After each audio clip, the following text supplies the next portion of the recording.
To be honest with you, I never really wanted to be in business for myself. That was actually my husband's dream. He has always wanted to, let's own our own business, let's do this. And I had originally, when we first got married, I saw this not from a design perspective, but I saw us owning our own business on his standpoint. But it's just kind of come full circle. I've actually brought that vision into our family, and he's my support. He's always there behind me. You know, Shelby, you can do this. I'll take care of this for you, so you can take care of that. So it's never been that's never been something that has been a true passion of mine. It's just worked out that way. It's just been a blessing. Everything about your new custom home build starts with the design. I mean, pricing, timeline, the loan, how well the plan's going to go, what you're building, how that's all going to be scheduled, which order it goes in. I mean, the entire thing from when you start to when you finish is all predicated on what you're actually going to build. And the person that helps you figure out what you're going to build is your designer. Steve and I sat down with Shelby Brock of Shelby Brock Designs today and went over her process on home design and also what it's like to build a brand, own your own business, have support from your family, and even a story about how Shelby saved me from making a huge mistake. Enjoy this conversation with our friend Shelby Brock. Let's begin to build. When he said interior designer, you know, our relationship, it's not as much interior design as it is just design. True. You know, and then I know we shouldn't use the term architect just due to the licensing. And to me, you're above an architect. Like you're so much of a higher view because you understand the client and the person at a relationship level so much better than anybody that I've ever worked with. So it's like you get the concept of design. We could have an engineer, we could have an architect, we could have anyone I would work through you in my business. I would work through you for that because of that high level of just the understanding of the relationships. Well, thanks. I appreciate that. Yeah. I got on Facebook a while ago and I typed up on a barn dominium website. And I told them, I was like, hey, I'm going to interview an interior design / architect. So I got it wrong twice already. And they sent some intriguing questions over here. We'll get to those a little bit later. All right, so they're going to put you on the hot spot, you know. Yeah. First, you have to tell us about you. Just about you, your firm, whole 9 yards. I'm a relatively small firm. I enjoy being hands-on with my clients. That's why I don't have a lot of large staff.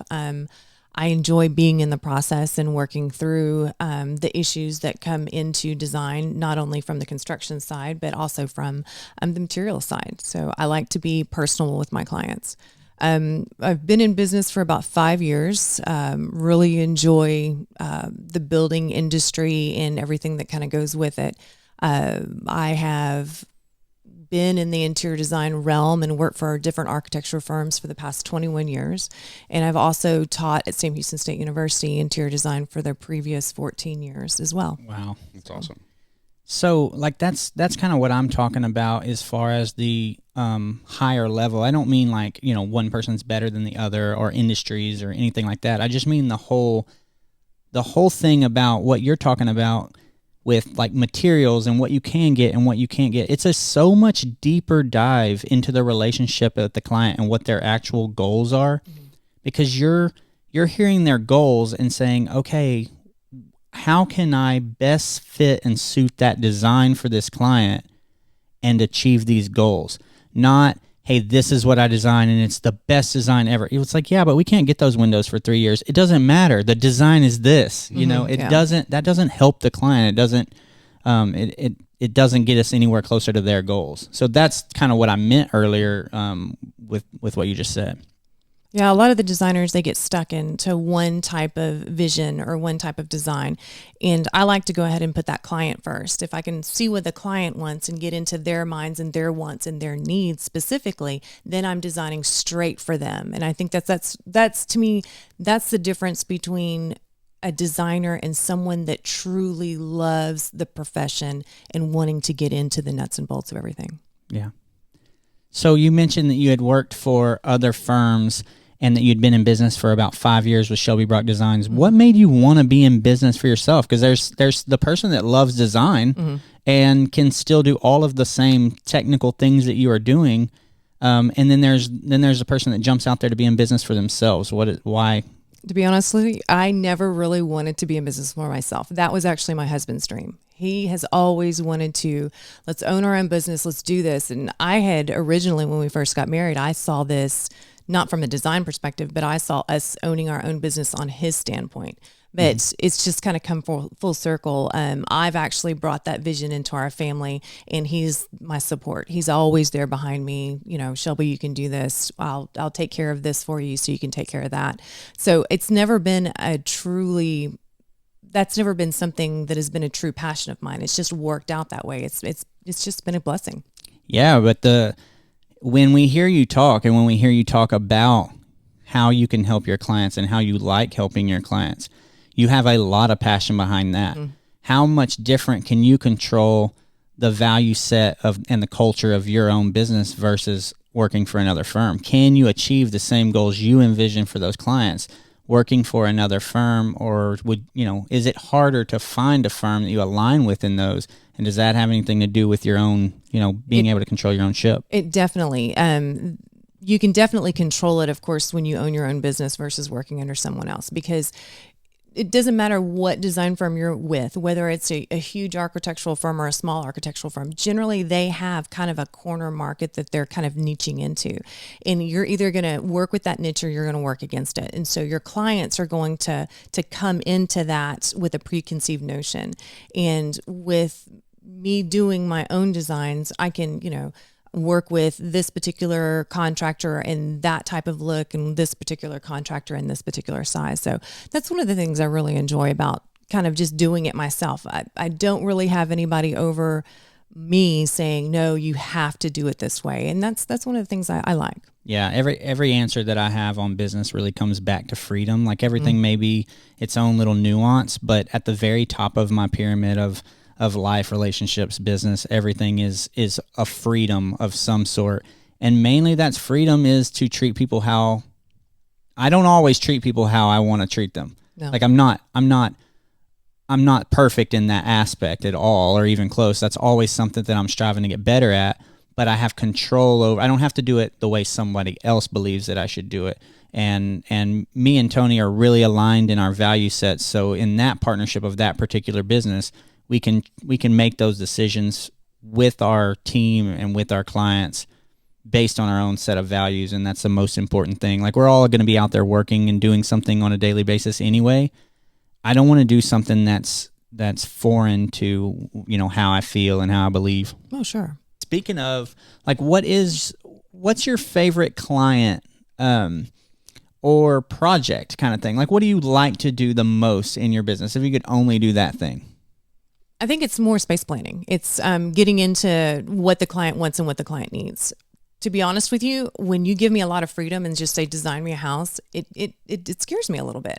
I like to have a lot of parameters. A lady just came into us last week, and she was saying, okay, I only want a 1,400 square foot house or a 1,500 square foot house. It was making me excited because to me, that's a challenge. Now you know what you're working with. Exactly. And, yeah. Cool. It's a challenge to put all of those little, places in that house versus, somebody's going to come to you and say, okay, I want a 7,000 square foot house, go for it. And I've designed plenty of those. It's okay. What do you want? What do you need? Well, it doesn't matter. Just make it pretty. Right. That's a difficult job because I do that in a creative space too. And they'll be like, I need a website. And I'm like, what do you want? They're like, just a website. I'm like, okay. Like we know, is it purple? Is it blue? Is it white? Do you want it to look like a business? Do you want it to be something, personable? So whenever they tell you it's 1,400 square foot, you're like, okay, I know what to do. It was cool. I've never needed an interior design architect, anything like that up to, maybe I would love to have that problem one day, but I'm like, when we had that lake house, do you remember the lake house, Reno? Yeah.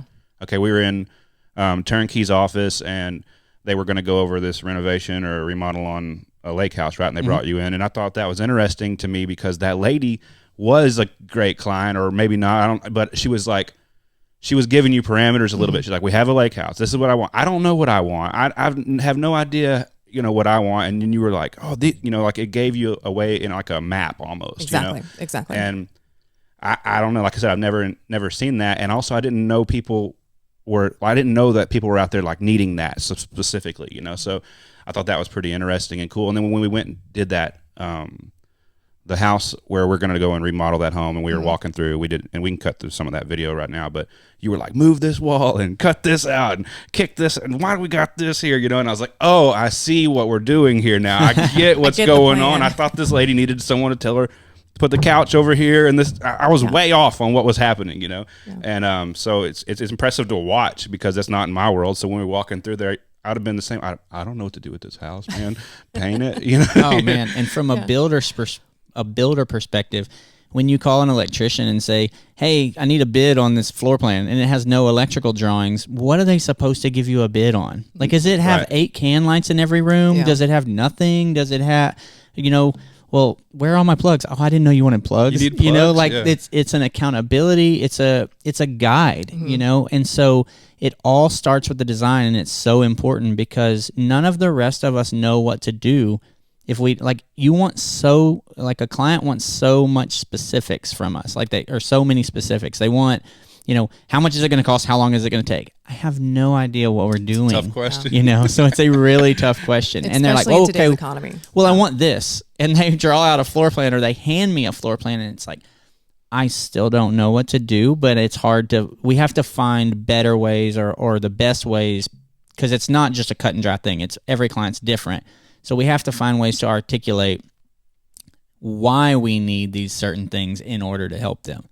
And so like your answer to what's your favorite project and space planning is okay, because they're giving me a goal set, and I can see and hear their goals, and I'm the best one suited to help them get there. I really feel like that when we have budget conversations. Like, that's my parameter. That's what I like to work in. I'm not as good about design or fitting things in a certain size. I'm not even as good at the whole operations side. Tony knows more than I can even scratch the surface of. So yes, we heavily rely on how much he knows about the industry as far as how things are built. Like, my favorite thing to do when we sit down is for them to give me a budget, because then I can work within those parameters. It's hard because when we bring money into the equation, the clients are always, like a lot of people automatically assume, okay, you want to know how much I'm willing to spend so you can charge me that full amount. You want to know that I can spend $750,000 even though I want a $500,000 home. Yes. Not a little bit. I only want to know what you want to spend. I want that parameter. I want that we have to fit this in 1,400 square feet. I want the challenge of fitting exactly what they want into their budget. Now, when we can't do that and it's simply not possible, okay, do we want to change the budget? Do we want to change what you want? And I'm agnostic to that. I just want to know where are the stronger parameters so that I can do the best job for you as far as let's work the design, the budget, and actually getting it built so that we can bring all that together. But a typical salesman they don't approach it that way. They approach it from, okay, what is the maximum amount of money I can possibly get out of this person to encumber all of that. And I've seen it many times when we're sitting down with different clients at a meeting, and Jeremy brings that up. They almost have this fear in their eyes. Oh my gosh, she's asking me how much I can spend, and I don't want to release that. And you almost see the clients on the other side of the table physically relax when they realize that, he's not out to get them, and he's not out to take every penny they have. They almost, just kind of, oh, okay, I get it. I understand. And that's something that you bring to the table that I appreciate, because I don't like to talk about the money part. Just give me the house. I'll design it. I'll go from there. I'll fit in in the levels that we need to fit into. But when it comes into money, that's not my wheelhouse. I have a love-hate relationship with sales. I absolutely love sales. It's probably one of my favorite things in anything. And the reason why I love it so much is, to me, all sales all a sales skill set is or should be is a pro can find out what your problem is and how best to solve it. Not how best they can solve it, how best to solve it. So if I have someone come to me and I'm not the best one to solve their problem, that's going to be a nightmare relationship for them. It's going to be a nightmare relationship for me and everybody that's a team member part of trying to get this goal done, because it's misaligned. Yeah. So I never want to take a client that we're not aligned. If I can't help them, I don't want to say that I can help them, because that's where, and I've done it. Like I've done it so many times from just not knowing, like I thought I could help them and I really wasn't the best suited, or I thought we did that well when we didn't, or something like that. So yeah, the better we become at what we're doing, the better I can do that. But the hate part of the sales thing is what everybody assumes a salesperson is, which in my mind is a complete amateur salesperson, whereas they're just out to sell the product. They're just out to sell as many of it and as fast of it as they can. They're hunters, and you'll hear it a lot. Like if you go to sales conferences or trainings or talk to anybody in sales, they say, like, I got to go out and eat today. I'm responsible for going out and eating. I'm responsible for going out and killing my, if you don't hunt, you don't eat. You don't kill, you don't eat. Things like that. And even the terms like, man, you're killing it or something. And I use that all the time. So I'm not hating on anybody. But a farmer is so much different than a hunter in the fact that if you plant an apple tree and you nurture it and you care so much about the apple tree, one day it will bear fruit. The better you can care for it, the more fruit it will bear. And by nature, an apple tree is gonna bear fruit. And then we can eat forever instead of just, okay, I got to get out and kill something today. We're waking up at 11 and stretching and going out and see what I can take from the world. Well, and that's also the difference between a long-term goal and a short-term goal. I mean, in essence, a hunter is there for a short term because he's providing for that there, versus the farmer is there for the long term. And let's see, what we can do to nurture this, to invest in this, so that we can get the most investment out of it in the length. Yeah, no, you're right. I didn't really think about it that way. That also is why I feel like it's easier we have long-term goals because we have brands that we have to take care of. Exactly. So we have brands, we have teams that help with those brands. Like that's what the brand is basically the team and everybody that we interact with. And then we have the client, and that client has to go tell everyone about it. Whereas you hire a salesman off the street, it's hard to convey that long-term. And they have their own, they have their own long-term visions, and maybe they don't align with the long-term visions of the brand. That can be a tough one to bridge right there. Yeah, they're focused on converting you the whole time, which is exhausting. That's what we hate about salespeople is the conversion, the freaking like, oh, we got to get out there and get this dude. We have to change him and we got to put him in this car or whatever the deal is. We're not looking for that car kind of, Yeah. And that's like something I've noticed with Turnkey's approach is like, it's not very used car salesman. It's more long-term or, Well, in this environment, in the city that we live in the city that we work in, you cannot go from a short-term approach because your whole personality, your whole reputation is going to follow you. You cannot hide here. Relationships for life. Exactly. Yep. Yeah. And the same thing goes the opposite way. Whenever you do find that person who is overly annoying or overly, in your face, that lasts a long time. You're like, I don't want to be around that guy. I have found people that I know that they can solve the problem I'm trying to find, and they won't quit short-term selling me long enough for me to swipe my card. Right. You know what I mean? It's like, I'm trying to do business with you and you won't get out of my way. Just shut up. Here's my card. Yeah. That's awesome. So how did you get started in that? I know you said you'd done it for 21 years, but why did you start, and how? Like what made you go? That's a very specific place to go, I think. As far as how I got started out in the industry, why I chose the profession that I did. Honestly, it was when I was little, I would rearrange my bedroom all the time. I mean, it was one of those things. Mom was always like, okay, you stop moving things. This is ridiculous. And I just had this passion. I love to rearrange, to make things different, to make things new. And that's what I decided to major in when I went to college. And it just kind of took off from there. So. And that's so awesome.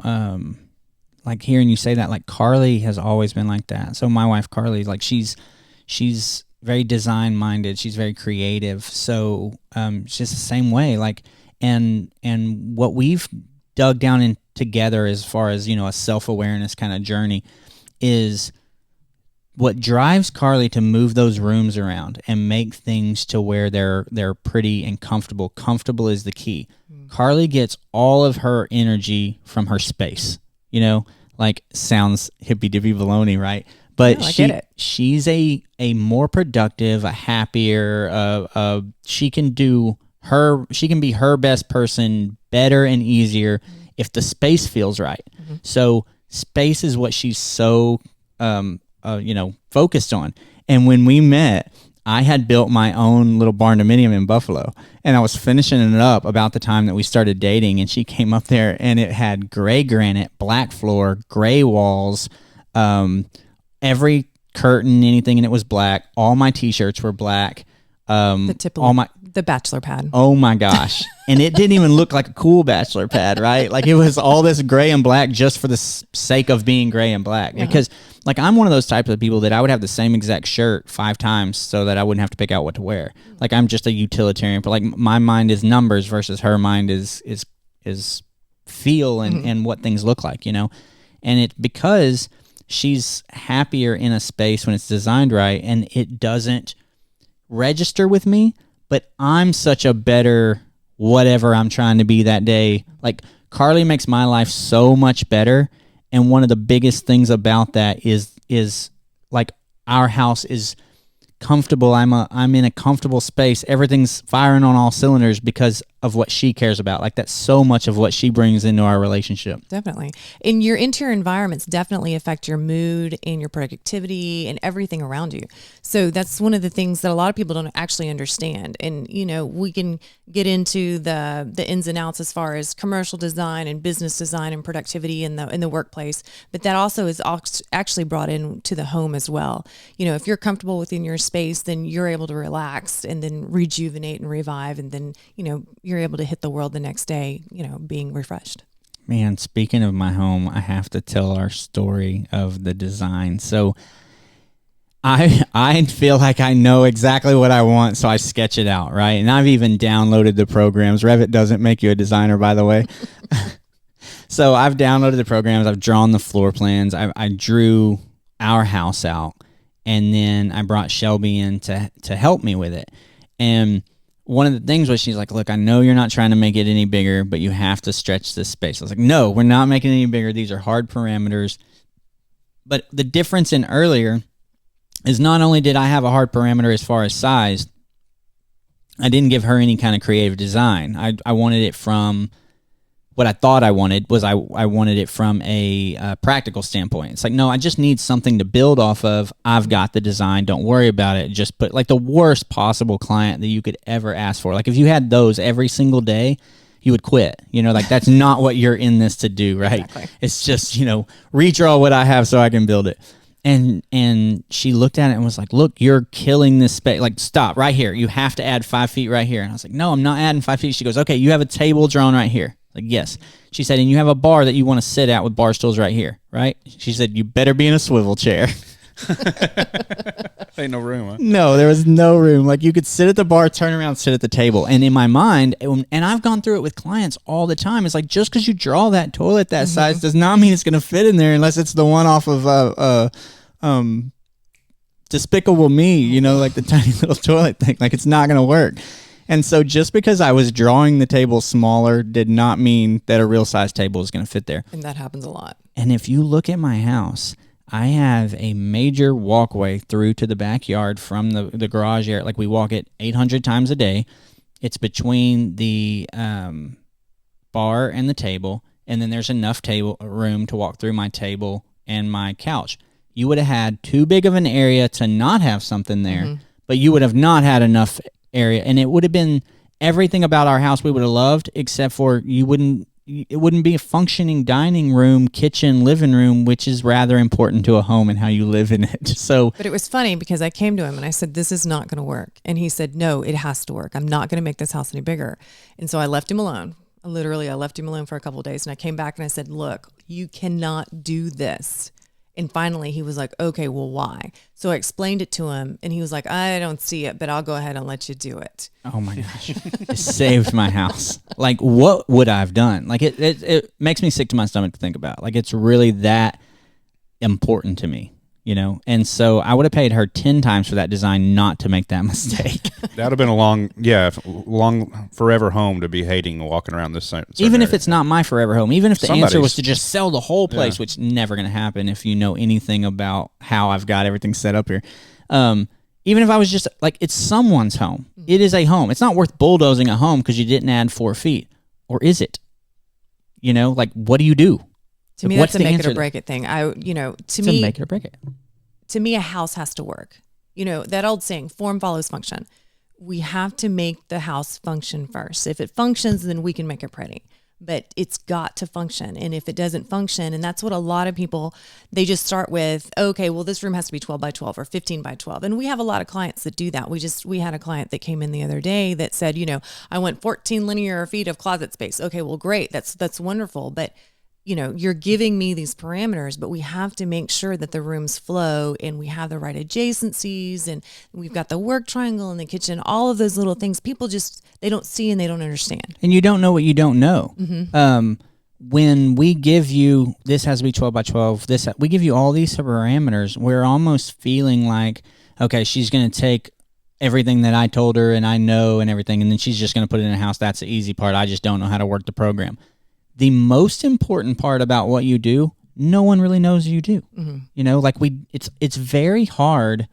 Some people get it like 100%, right? And I'm not speaking about everybody, but it's hard to be able to show that value when it's such a hidden thing. Yeah. It's like I said, I did not know. I had no clue what you were doing or what what your job even was until we were walking through that house, and it became clear. So those are those intrinsic things, or that you don't really know. Yeah, intangibles. Yeah. Yeah, the most frustrating clients I ever have, and I love all my clients, don't get me wrong, but the most frustrating times I have with clients is when a client will give me the parameters, start the project, let's go, and then they call me the next day, are you done? Well, probably I haven't even started on your project, I haven't even looked at your project, but more than likely, yes, I've started on it, but it's almost an art form. I've got to work on it and then kind of set it to the side and then work on it again. It's not going to just magically appear, and that's what a lot of people don't get. It's almost like painting or creating or ceramics. You mess with it a little bit and then you kind of step back and you look at it and you say, okay, does this truly work? And a lot of the clients, they just don't get that. They just think, okay, this is a numbers in and numbers out type of process. Yeah.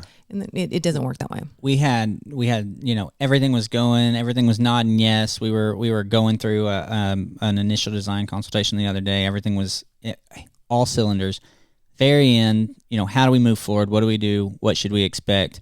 Okay, I'm going to get something back to you in about 2 months. And you could feel the pullback. Mm-hmm. You could feel oh wait, we just hit a wall. We're not going to accept 2 months. Like we don't, you could see them not see the value in what we were going to get for the 2 months, right? But they had spent an hour telling us about what they did not want and what they did want.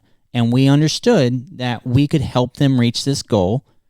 But when we set the level of expectations about what reaching that goal was going to look like, they pulled back from being able to accept that, which brought them back into what they did not want and not getting what they wanted. I'm not disparaging any companies, but if you go to Tilson, they are not going to sit down with you and say, okay, start from scratch. What do you want this house to feel like? They're going to say, do you like this floor plan? Do you like this floor plan? Or do you like this floor plan? It's not better or worse. It's just that's what their model is. That's what they're offering the world. And when that's what you're looking for, that's perfect. You cannot go from, you can't want your final product to be something that's never been done, completely custom, exactly built to fit your every need and want, and then expect it to be done tomorrow because there's no real way of getting that done.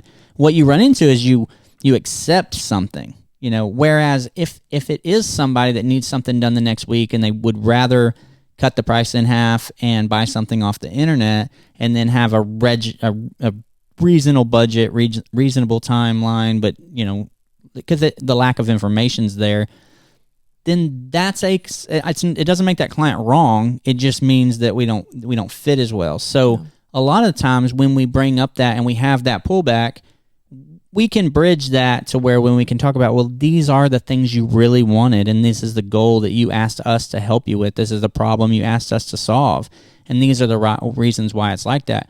Most of the time, it is truly what the client wants, and they do want the 2 months. Mm-hmm. If you ask me, do I want to wait on design for 2 months? No, I don't want to wait a year for my house to be built either, or 10 months for my house to be built either.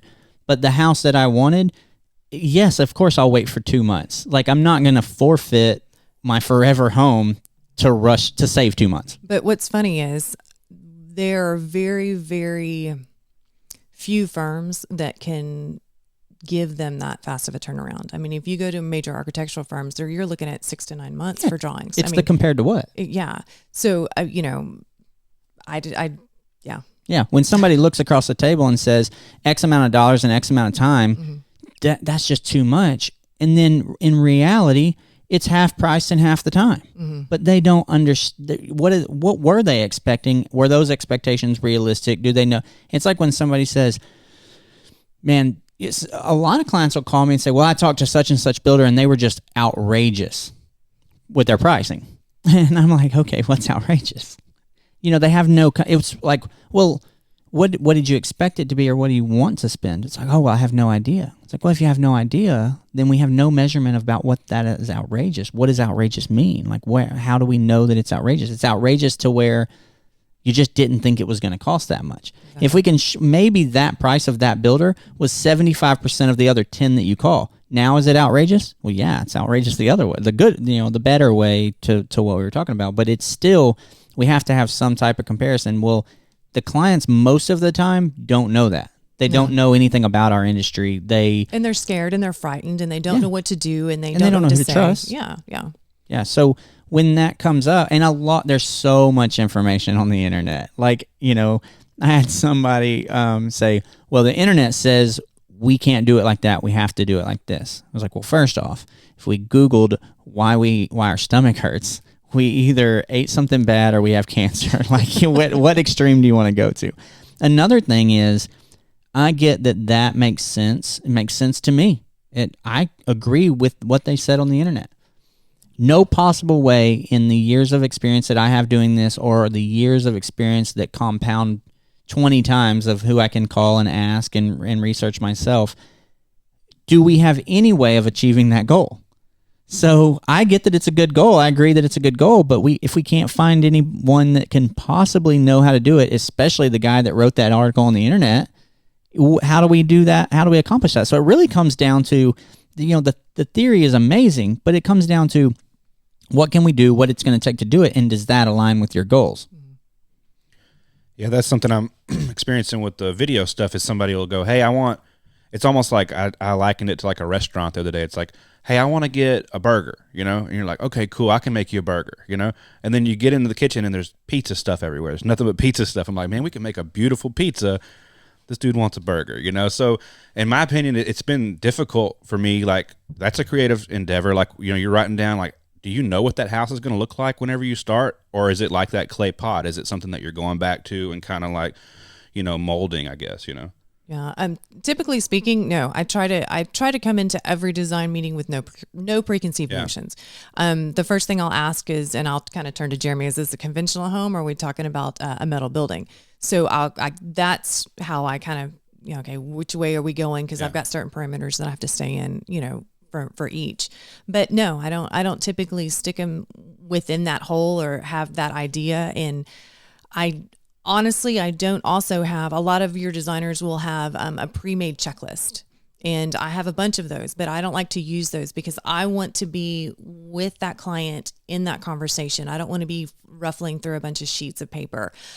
Jeremy he always laughs at me because I have my little I have my Surface that I write on, because I don't want the distractions of flipping through paper and interrupting that conversation that we have. And what I do is I sit down with them and I literally, okay, what do you want your kitchen to be? What do you want? What do you see in this? And so I just have this big, long laundry list of things at the end. And when I start designing their house, I start thinking about, okay, here's the adjacencies that I need to meet as far as the kitchen dining room or the master bedroom and the laundry room, and just kind of go from there. And it's a free flowing form that just kind of evolves. I don't know a better way to say it. I know that just sounds kind of 1970s hokey blokey there, but So how do you translate that to the client? Because some of these clients I would think want to be very specific with what they're about to get, or are they not? Or like I would be if I was coming in and building this custom home or this, and I was going to have it designed right. I'd be like, what is it going to look like, and let's see what it is. And if you can't give them that answer, how do you deal with that? Well, typically I'll bring a floor plan to them, and we'll just see.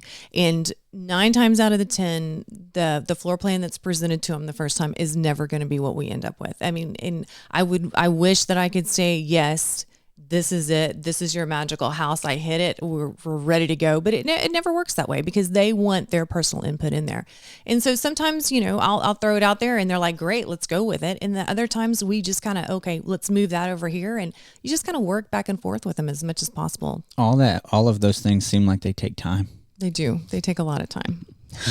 Yeah, it's a really busy month. It's a really busy 3 months. It's a really busy. There's not, I think people when they hear the time frames and it's a little longer than what they're expecting, they're envisioning, okay, well, she's going to shelf my project, or okay, well, she's so busy she can't get to it until that. She's way behind. And the answer is normally, it's like, okay, well, a lot of it depends on you. Oh, well, we're really easy to get a hold of. We'll get back to you immediately. All that. It's like they always say that. Yeah, they always really fast. Yeah, we're really fast at getting back to you. And they always want really practical.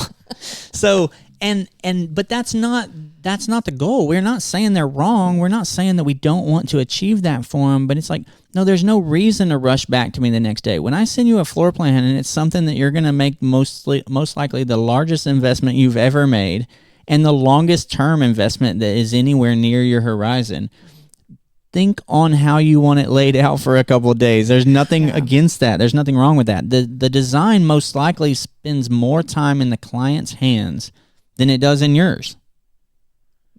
As you far mean as flipped? like when you send them a floor plan, they have to work through everything that they're wanting and going through and all that. So then it goes back to you. Then you take their goals and you change, you mold that pot a little bit, and then you get it back to them, and then they've got a lot of thinking to do as well. Even if they say, okay, this is what I want, and send it back to you, another thing is when they call you back the next day and say, you know what, I've been thinking about that. All of that counts as that was time in their hands. Even if they threw the ball back, they're still controlling the play. If I call you every day for 6 days with, oh, actually, you know what, I decided that, I know you're getting tired of me calling you, but I wanted to change this thing. Nothing productive has been done in that plan, right? You're just bouncing back and forth to the thing. Yes, if you had every single answer and it was all perfectly clear, then if we wrote down something. But if you've ever tried to write a story or an outline or anything like that, like you're scratching back and forth what you start with in the finished product, they're really, really far apart from the time you started. And I would imagine the design is like that as well.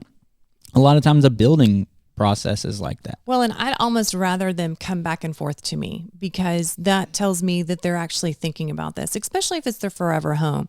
I mean, there's a lot of people that, they build a home, they're in it for 5-6 years and they leave. But a lot of the clients that we're getting now, these are truly their forever homes. They're building these. And so I want them to think about it, yes, from a short term, what is their life going to look like in the next 10 years? But what is their life going to look like in the next 30 years, in the next 40 years? Are they going to be retiring in it? Is somebody, heaven forbid, going to be in a wheelchair in this home? How can this home work for them? And how can it benefit them and not inhibit them from using the rest of their house? We do get a lot of clients that say, whether it is or not, they say, this is going to be my forever home. Mm-hmm. I think that has a lot to do with our area. Yeah. So if you're moving to the Woodlands because Exxon just built a campus, that's not a forever home. It's not. That's not what you're thinking. You know what I mean? You're it's like, hey, important. I'm moving to the Woodlands because of this thing, and I'm buying this house, and I want it to be really comfortable while I'm in it. I want it to achieve these goals, but I can make decisions and say, oh, yeah, I need to change this the next time. When you're moving out of the city into a more rural area, it's the story we get is we've looked for this land forever. We've always wanted to get out of the city. We're finally getting out to where we want to be. This is my grandparents' land and we can't cut it up and sell it. Or this is, I've always wanted a house in this area or something. And that's a retiring. It's a whole lifestyle change. Mm-hmm. And so we're solving for, that equation of that's another parameter that's set in it. And let's spend a little bit of extra time. Let's spend, and like when someone says, well, which one is less expensive? It's like, well, which one do you want more? And then let's address how much you're giving up on your dream and what the math is aligned to that. Are you giving up something that you're never going to be able to do again in this home, and you're going to live with that for the rest of your life to save $800? Yeah. Versus that can be swapped out later. Like the way that I look at when we have an initial meeting a lot of times, and when we're talking about especially size and selections, is my age, 34, 35 years old, we're starting a family, we have small children, we need the space. I've lived in 900 square foot with 2 kids before. I've lived in a camper for a long period of time. Yeah, it's amazing. We really get to know each other. Sometimes you just want to get them out a little bit. We want the space. We're so much we're focused on the square footage a lot more than, say, your 65-year-old retired couple that is building their forever home on this land. They're so much more concerned about how the home feels and what type of finishes are in it. Look, I don't need 4,000 square feet. That's what we just sold. I want you to build me a 1,500 square foot house so I've got enough room for guests. We have this hobby. We have this office, and we really like this style, this kind of thing. Those are 2 very different clients. If you're 35 years old and you're starting a family, or you have a young family and you build 2,500 square feet, but you put your money into the square footage and you put a fiberglass tub shower in, people remodel bathrooms all the time. It's not a huge deal. It is really hard to take that 1,500 square foot house up to a 2,500 square foot house. Most likely you're selling to another family in that stage, and you're changing spots. One thing is, like, we're always, like, I guess just everybody's conditioned, like, we want it now, and it's easy to go buy it off the lot, like, go get this. So it's weird to come from a custom perspective like y'all are going to do. The other thing is, like, whenever you go buy off the lot, say you bought a trailer or something like that, and that's where you're going to live, they don't have the built-ins, you know what I mean? Like it is specific to that person. Like that lady who we went into, the Martin house, for example, and they have, they got a bulldog, then, and they basically, it has, a custom collar. It pulls up to the door, it opens it up, it goes into the bulldog room. It's got a way that they can wash this dog built into it. It's all set up perfectly for that. It is what what their needs are going to be. Not everybody needs a bulldog room, you know what I mean? Right.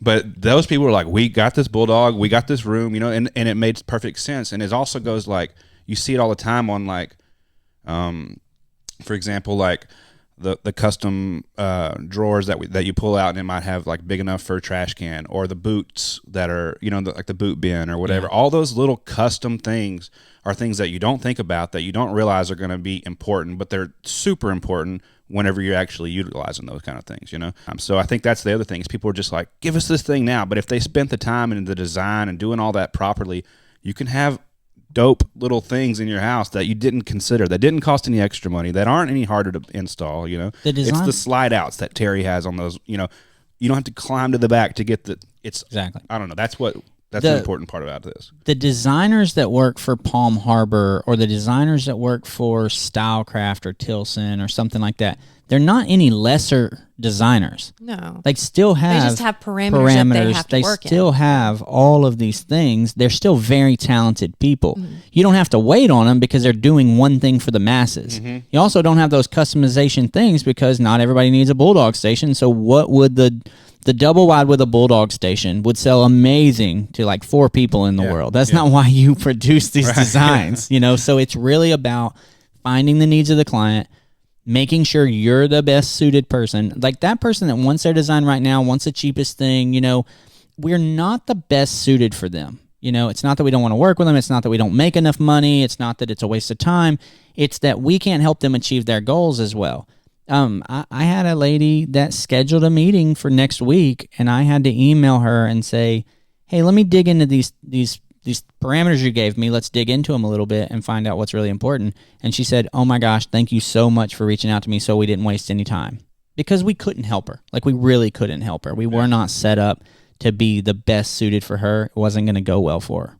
And that's good to have that transparency up front, because I don't want to waste my time. I don't want to waste my time or your time. And everybody wants it as, or a general consensus want it cheap. They want it quick. But if you can explain to them why they don't want that, sometimes I think is the sell tactic, is the reason that you hire you to build as opposed to someone else. If you want it, you want it. But if that's not what you want, and it's guised in that way, then the better we are at bringing that to light, then the faster we can get on to their goals. If we hear that we are truly what they want, but what they're saying is I want fast and cheap, but we know they don't want that, then it's our obligation to help them show see them. that. Yeah. Absolutely. Yeah, and I think that's most people don't really care. I mean, they do care about the price. They do care about the convenience, but if you could show them why that offset is going to help them, then they would prefer that more than likely, I would imagine. It's fear on our side too. You know, that's what happens is when we know what they want, but they're talking in price and timelines and things like that, we do want to get them to that goal, and we have to figure out a way to get together on that and to explain that. And a lot of times we are scared to set that expectation, like we're scared that they'll leave or that we won't get business or that we won't be able to help them, etc. You know, when what we can do to help them the most, like the more honest and transparent I am about the problems that could come up and the things that happen, the more the right kind of client runs towards us. I mean, it's been the most amazing thing. We've had a major dynamic shift in the way that we do anything. Like when people talk about building businesses or like finding your mission, finding your values, at first I was like, okay, got to do this thing because it was in the E-Myth, and it's something you have to put on your website because you have to check these boxes. No, it's how your entire business runs. You know, well, I got to figure out how to get these team members that work with me to talk to the clients a certain way. Well, it's not by training, hey, you say these things or you use this way. It's like, no, you have this belief set, and everyone in your organization, if they're aligned with that belief set, then they will show up that way. Just like if they're misaligned with that belief set, you cannot make any processes, any procedure. There's no way to get them to show up that way. And every business leader, every entrepreneur, we've all gone through that. We've all gone through having, for some reason, this team member, everything's perfect when they show up, and then this team member, we have so many problems. A lot of times it's a core value misalignment, and core values are not something that you put on website so people see it, so people show up. Core values is what you run your life by. Yep. And they're there whether you've got the right ones written on the website or not. They're there. Yeah. And so self-awareness of understanding what they are, being brave enough to actually put them out to the world on this is the way, because in the beginning you're like, no one is ever going to accept that. Like, I'm going to put these core values out and I'm going to lose everybody that I currently work with, every client that I currently work with, you know, and you're just like, okay, that sounds all great, but I'm not resetting my whole entire business, losing all my, I got to eat and pay bills and things like that, you know, electricity. Electricity, those things. That book's behind you somewhere. Yeah. Anyway, so. I'm just glad you didn't ask me about my core values of my business because I don't have those written out. Sorry. Yeah, well, but you know what they are. I know them. Yeah, you've explained most of them on this podcast, so you'll just dig through this episode and write them down. Speaking of all of that, what would you tell someone? And I'm sure you deal with this all the time because you've been a professor for 14 years at a major university. So, if someone wanted to not only get into design, but wanted to have their own firm, what kind of advice would you tell them, someone that hasn't started at all? Ooh, that's a tough one. Or even someone that is a designer but hasn't made that leap from their office to their own brand. Even if you're talking about somebody that already has a design skill set and has already been in the industry, what level of advice is that? I would say don't be scared. I've got a lot of students out there to this day that still call me. I'm thinking of one in particular right now. She's working for a firm and she wants to kind of get out on her own. And I keep telling her, you just do it. It's going to be okay. It's going to be okay. But that's that intimidation of where's my next paycheck going to come from? And I get it. She's got a young family and she's trying to take care of everybody. That's a tough one. And that's a hard rock to leap off of. But no, I get it. It was tough for me. It was tough for me and my husband to say, okay, we're doing this. We're not going to go with another firm. We're going out in this, and is this going to work? And I have to give it to him. He has been my rock, and he's been there many times when I've cried, and he's been many times when I've said, yes, look at the numbers this month. So he's been a true blessing. I cannot say anything less than that. Yeah, he's been awesome. So we're all scared when we jump, and none of us are willing to climb back up that cliff and get back on the rock. Exactly. Yeah. So it's always worth it. That's what we talked about last week. We were talking about the ledge that people stand on when they're trying to leave like the traditional workforce and starting their own business, and like, what is that? And why is it so scary? And it's hard to see. Is it really a short fall or is it a long fall when you're up there, and what does it look like? Yeah. Anyways, but yeah, so that's an interesting thing, and that is something that's valuable, I think, for all these people who are going to listen to this. Like, it is scary being on the ledge, and you are worried about your paycheck, and you don't know where the next one's coming from, Yeah, it's tough, and those long nights of doing this job and that job, and possibly, I remember I was working 3 jobs and getting my master's all at one time, and I sit there and I had a 4-year-old and a husband and everything else, and I sit there and think, what was I insane? Yeah, you were. What was wrong with me? You were, yeah. Could I do it now? Probably not. But it's I had a goal, I had to meet it, and I'm just that goal oriented. That's just me. So yeah. He always used to tell me, he'd be like, what's the worst thing that's going to happen? You're going to go work in the oil field again. You know what I mean? I'm like, oh yeah, I'm in the oil field now and I don't like it, So like, take the leap. Don't be scared. Get out there and get it done. Huh? The one thing that I had as far as going for me is, well, first of all, we were in a small community, and I'd been in the community for, 19 something years before I did this, and I was heavily involved in the community. So I had a lot of network, already, made. I had a name for myself, even though I was working under some other people. Yep. So that's one thing that was easier for me to translate that in. They knew me already. They knew what I was about.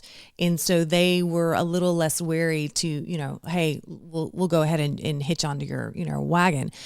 So I would say networking, getting out there, making sure that if something happens and you don't bring in that dollar that day, that you can still eat. I've always kind of lived below our means.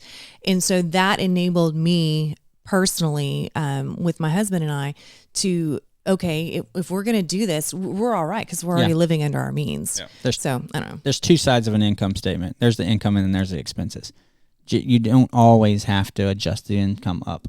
You can adjust the expenses down, and that's as far into numbers as I'll get. You can't kill your expenses, because a lot of times that kills your income too. But you can adjust them. You can be responsible on both sides and go attack it from 2 different ways.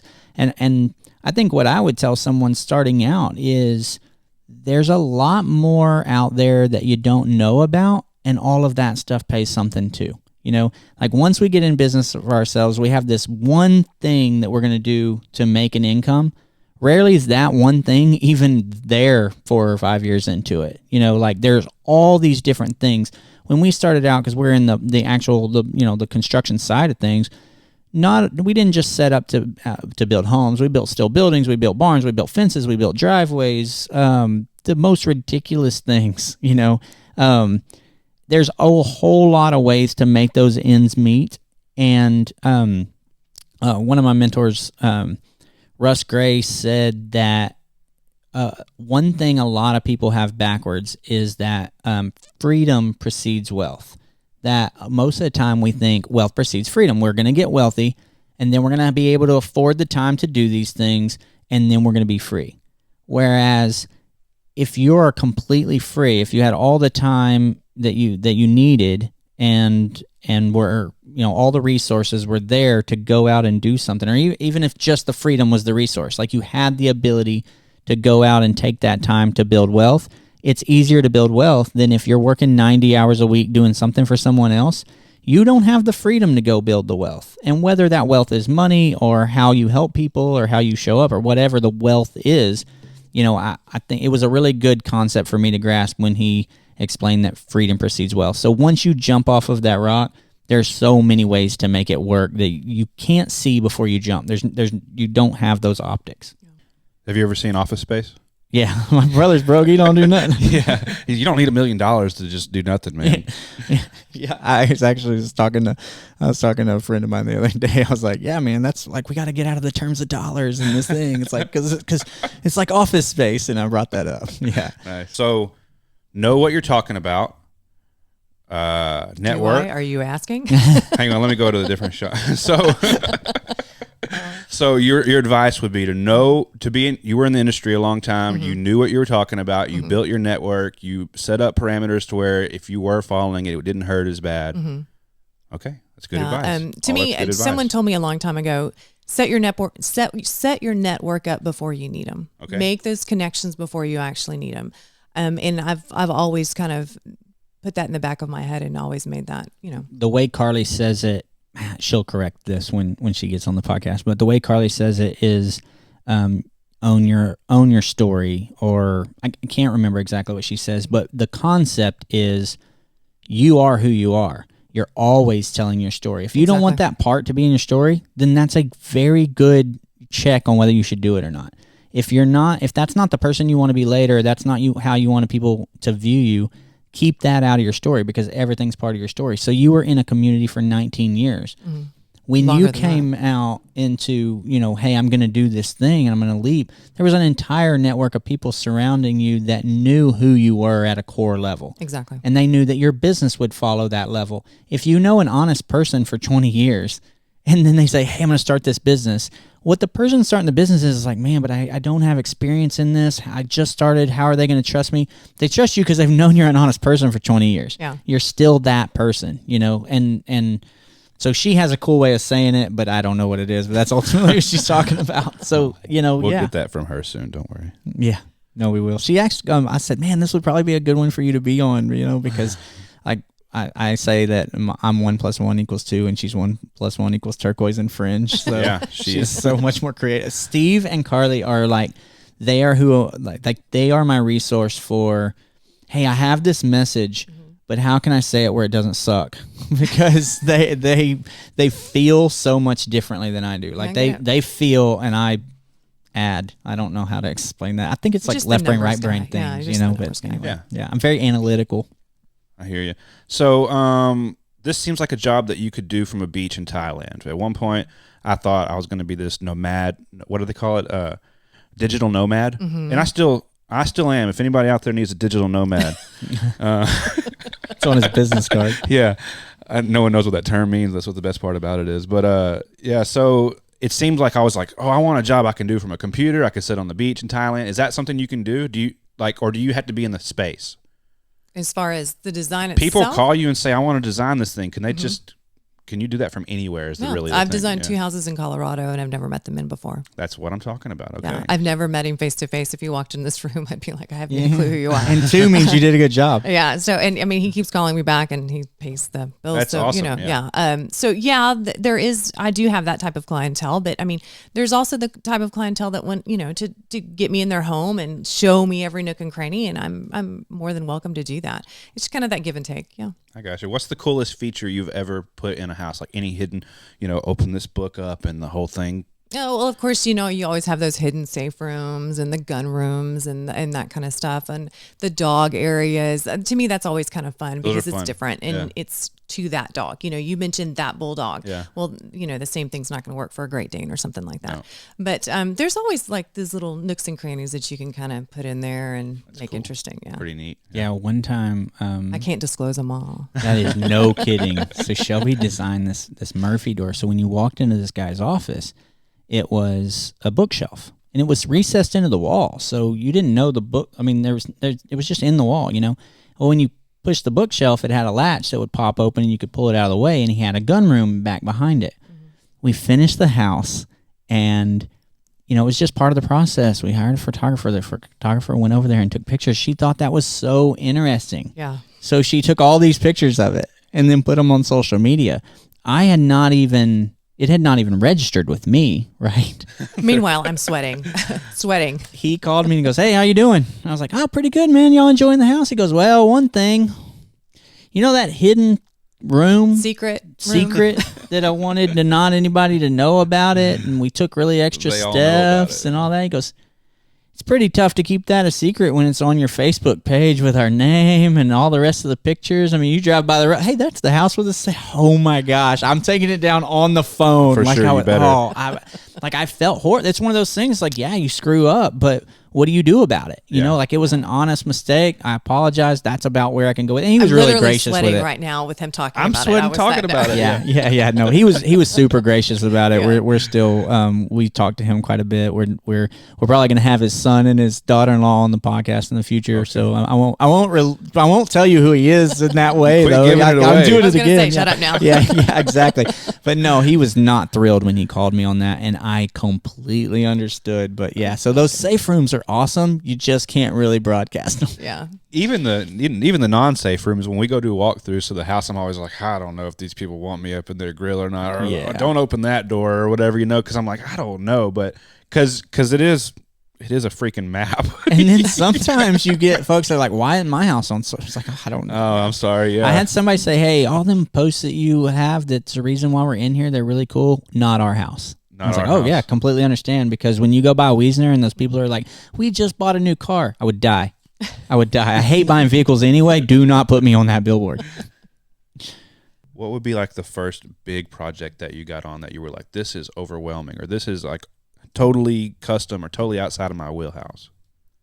Oh, I mean, through the 20 years that I've done this, I would say it's probably my first big commercial project. And I know we're getting out of residential here, and I'm more into commercial now, but or I'm more into residential now. But in the past, I've been primarily commercial. It's scary. It's that first project, especially when you come out of college and you're handed as an intern or you're handed as a first time. That's tough, and you don't know. Like Jeremy always says, you don't know what you don't know, and so it's, oh my gosh, I have to do this. What do I need to do? What are the ramifications if I do this wrong? And you just kind of have to work through it. What was it? Like, it was a commercial building for... Tell you. Yeah, oh yeah, it was big commercial. It was a big commercial building. I'm not going to tell you where it was or anything like that. But We don't sorry. So when you jump off the ledge, then you have to keep jumping off this thing. Exactly, Like, yeah. that's like, you're not going all the way to the That never bottom. ending, Like, you yeah. still got to jump again. So yeah, it was tough. It's scary, and like I said, when you get out of school, I mean, you have an education, yes, but you don't know everything.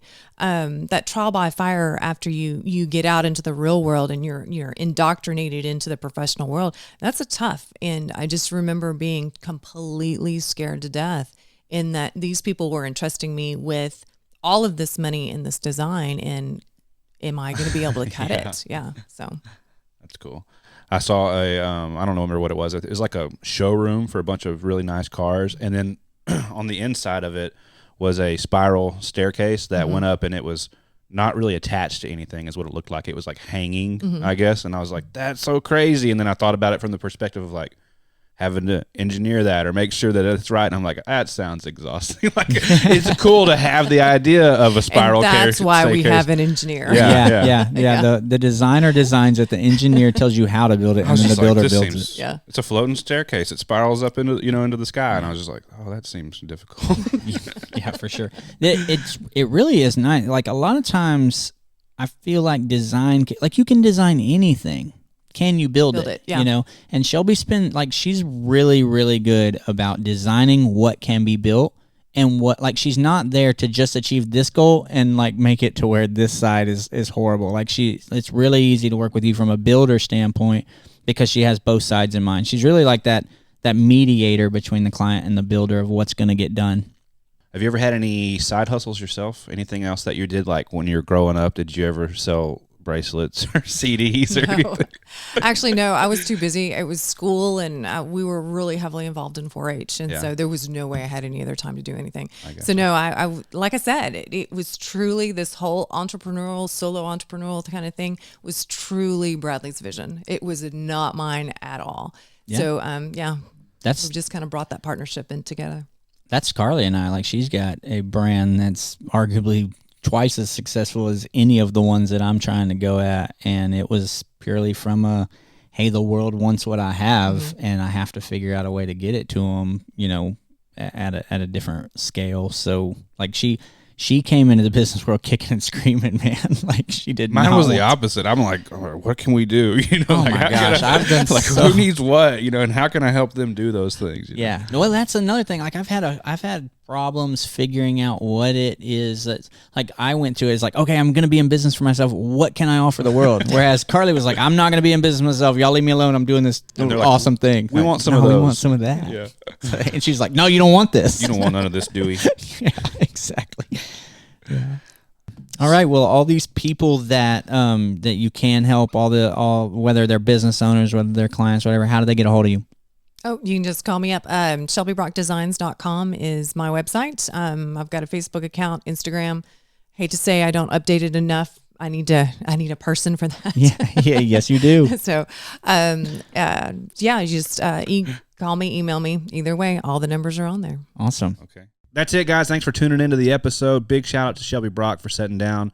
I learned a lot. Did you learn a lot? I absolutely did, man. It's so hard to get on the same page with your client's vision, and the main part of it is we got to dig in and see what their goals are and see, what they actually need from us. And I can't imagine anybody doing that better than Shelby. No, and I loved it when she was talking about that specifically. She was talking about, like, being in these parameters and being like at 14, like, what's the goal? Like, that is someone who's goal-oriented for their client. And a lot of businesses, that you wouldn't feature aren't that way. They're goal-oriented for themselves. But she's like, well, why did they bring me in here, and how can I help them, and what can I do? And then, I don't know, I enjoyed that part of it. It was interesting to see because a lot of businesses don't go from that standpoint, and that's what makes people stand out. Yeah, exactly. No, this could have almost been a sales episode for people that don't like sales. Absolutely. And it was basically just, it's not, if you could trick someone into listening to that without letting them know it was about sales, but then still getting the message across where it's like, you're not trying to sell somebody.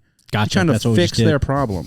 Well, then we did it. Yeah, we did it. Okay. Yeah, because that's it, is that she's just really in tune what their problem is, how can she best help them so that she serves her client. Like that's like that we always hear serve our client. We hear, figure out what how to help them, but is it real clear on how to do it? She really does a really good job of putting the client first, getting her agenda out of the way. And then she's had a super successful brand over it, and she's one of the top. She is the top designer in our area, and she's my favorite person to work with. It was a blast talking to her today. This was great. Absolutely. So let us know what your favorite part of the episode was in the comments below. Hit the subscribe button and share it around for us if you would. Absolutely. All right, cool. We'll catch you next week.